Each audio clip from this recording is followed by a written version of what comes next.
Hi there, welcome to this tutorial on queue. In this tutorial, let's look at the different operations that you can perform on a queue. We'll visualize all the operations that can be performed on the queue. Here they are called enqueue, dequeue, or you can call it insert, delete, whichever you prefer. We'll look at how a queue can be implemented using an array. So we'll see visually look at what happens when you really implement a queue using an array, and this is one example. What we do in a queue is a first in first out. So whatever element is inserted first is the element which comes out of the queue first. So this is very similar to a queue you would see at, let's say, a movie theater. Whoever comes in first would be the first one served at the counter. So this is very similar to that. Let's just look at the array implementation of this. Here I have a 15 element array. So that basically means the maximum number of elements that I can have in this queue is 15. If there are more than 15 elements, probably we throw an exception out. The way queue is implemented using an array is by using two indexes. One is the head and the other one is the tail. The head points to the first element in the array, the one which would be returned first, and the tail points to the last element in the array. So the head points to the first element of the queue, and tail always points to the last element in this queue.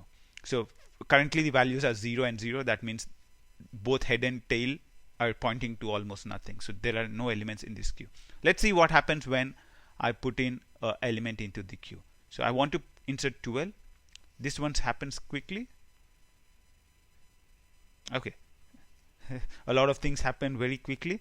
So let's slow down and see what happens next. I want to insert 15 next into the queue. So I want to enter 15. The first thing which happens, you would see, is tail. The value at tail becomes 15, and then tail is incremented. So you'd see that the tail is 2. So that basically means there are tail minus head is how many elements are there in the array. So 2 minus 0 is 2 elements in the array, and whatever is at the index of the tail, like minus 1. So the index of the tail is 2. So if you do 2 minus 1, that's 1.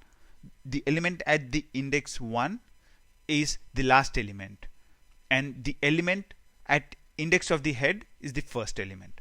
So you would see that the first element in this queue is pointed to directly by the head, and the last element of the in the queue is pointed by tail minus 1. So tail minus 1, 2 minus 1 is 1, and the element is 15. So if I now insert, let's say 18, let's see what happens. So 18, tail gets, you'd see now tail gets increment, tail the 18 is put at the value of tail, and tail gets incremented to 3. So you'd see that now also 3 minus 0 is 3. So that's the number of elements in the array. The first element in the queue is pointed to by head, that's 0. The last element, tail minus 1, points to the last element. So tail minus 1 is 3, tail minus 1 is 3 minus 1, which is 2, and the element at 18.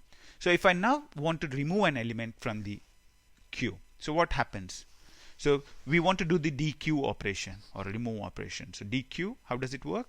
So what dequeue does is the value in head is 0. So what happens is the value at the head.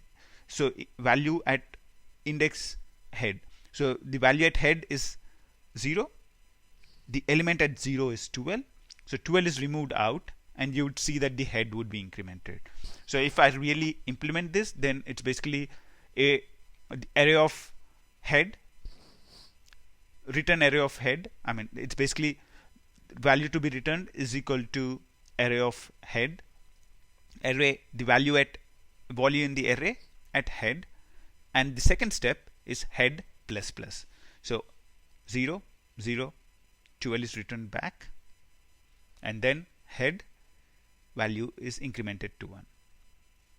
That's it. So now you'd see that head is pointing to 1. So the first element in the array is 15, that's head, and the tail has a value of 3. So the last element is tail minus 1, is at index tail minus 1, that's 3 minus 1, that's 2. And the number of elements in the queue are tail minus head, that's 3 minus 1, that's 2. So there are 2 elements in the queue. So you'd see that as I keep dequeuing, you'd see that the head gets incremented, the value at head is returned, and head gets incremented, and so on. So this is how array implementation of a queue works. You would see that as we go on, all the elements in the queue gets pushed to the right, and you would see that there are empty spaces at the start of the array. So this is one of the problems with the array implementation of the queue. The problem is you would not be using the entire space which is present in the array, and you'd keep pushing out. There are a few solutions which are present to solve this. Probably use something called a circular queue. That's after 14 you'd come and put the element at 0, and so on. So those are different complications on the array, but for now let's keep it simple and let's stop with this. So the operations which we looked at are enqueue, dequeue, that's insert and remove to keep it simple. These operations are very simple to implement, and if you understand what's going on here, it should be very easy to go ahead and implement the logic of a queue. Okay, good luck in implementing it. Until next time, bye. If you like this video, show it by clicking like or commenting or sharing this video. We are creating more videos on varied range of topics as we speak. Subscribe to stay updated. Thanks for watching. Until next time, bye.